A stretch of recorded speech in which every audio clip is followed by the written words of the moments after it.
It's not often the following modifications actually get a chance or stands in the limelight in terms of big turbo mods, in terms of fueling upgrades, in terms of things that creates power in the car, like your tune. Oh, mine is tuned by this guy, or mine is tuned by that guy. You can flex your muscles or you can flex your tune if you want to with these particular modifications. But the ones that I'm going to show you today are sometimes not even spoken about yet. These are the modifications that actually allows a stock car generally to beat a modified car, because it all boils down to how you put the power to the ground. It doesn't matter how much of power you make if the road cannot accept that amount of power. You end up just spinning. So therefore, cars with less power can generally, I would say, run better than cars that have much more power.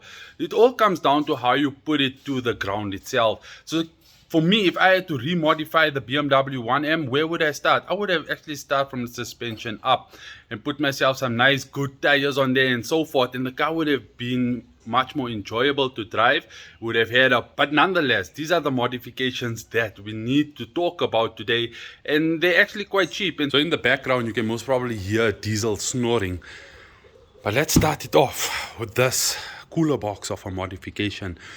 I've already opened it, but boy oh boy is this good quality stuff. So this is obviously stuff that is supplied by us. It's Burger Motorsports race intercooler for the F series, beautifully built. Now some of the guys are wondering why this gap here. The reason being is that the fan and the radiator actually resides here, so it's no use making this portion and this portion the same size, as it will not fit. And also the amount or the volume of air is only traveling through this particular part unless you cut a hole into the bumper. So for me, this is the ultimate build for any car. It doubles the volume of a stock cooler. So generally a stock cooler is about this size here. I don't know what that is, but you can see at this point here, they add this additional row of intercooling. Now your bumper generally works in this particular portion where the vents, or rather that mash grill, resides.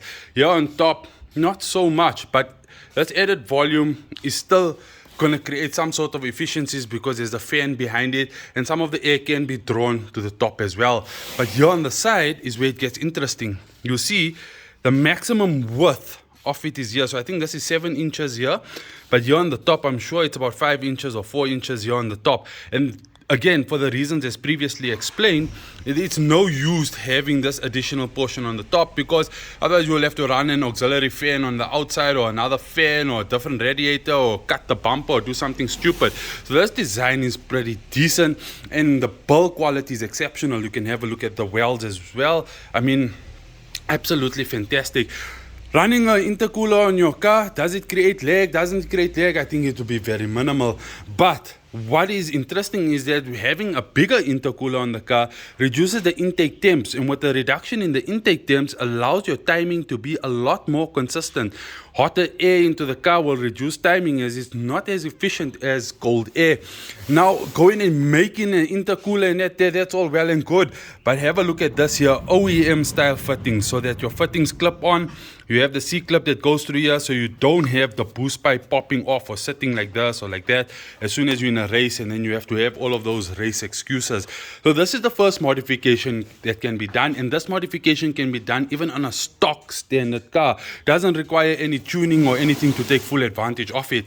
The other box itself has all of the interesting stuff. This is the mounting hardware for the intercooler. This is just a JB4 board that we're going to be refreshing. We have the oil cooler valve, which we're going to be installing. Now couple that with cold air, with cooler oil temperatures, you know what, your car is just going to run so much more better, so much more efficient. Here we have the 3.5 bar map sensor, as we do plan on taking the car above 20 psi. The stock sensor will only let you read up to 20 psi. Above 20 psi you're running blind, so you need a 3.5 bar sensor. BMS oil catch can here, and this is to reduce the oil from going and sitting on the valves because of the direct injection thing. And then we have some cosmetic mods, and then the other mods. So the modifications on this particular list is as follows.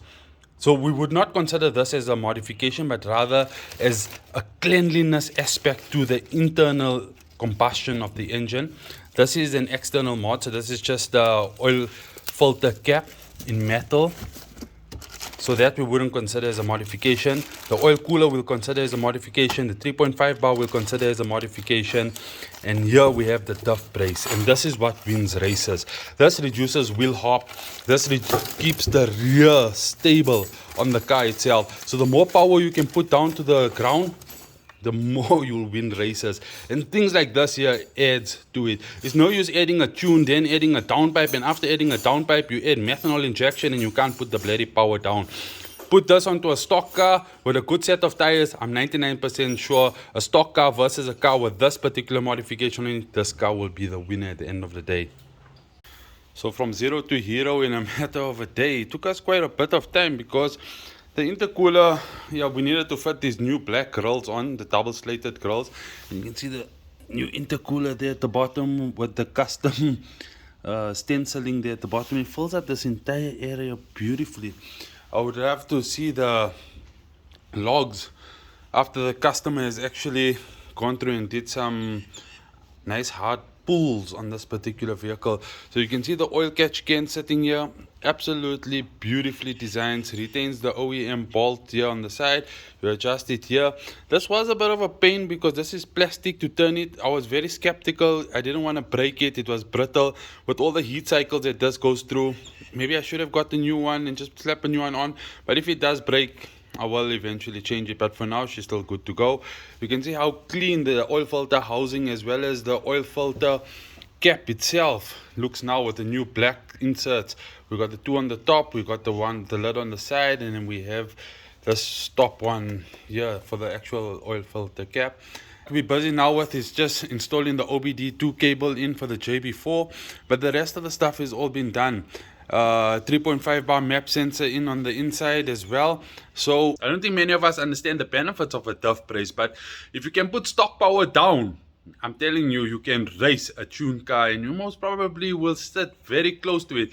The more power you can put to the ground, the better for you, because the reason being is that you don't want to overpower the road. That comes from street outlaws. You see, when they overpower the road, they shoot the tires off.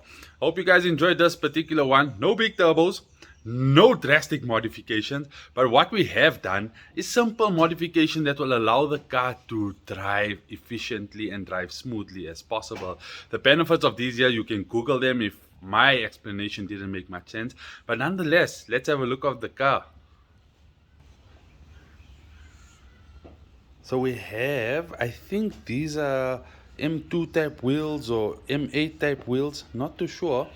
But the car, remember, we did the coilovers on here, stanced out quite cool. There's an Android head unit that's going to go in on the inside, and we're busy with the engine bay as well. A high pressure fuel pump will eventually, not a high pressure, a low pressure fuel pump will eventually will be added to the modifications list as well.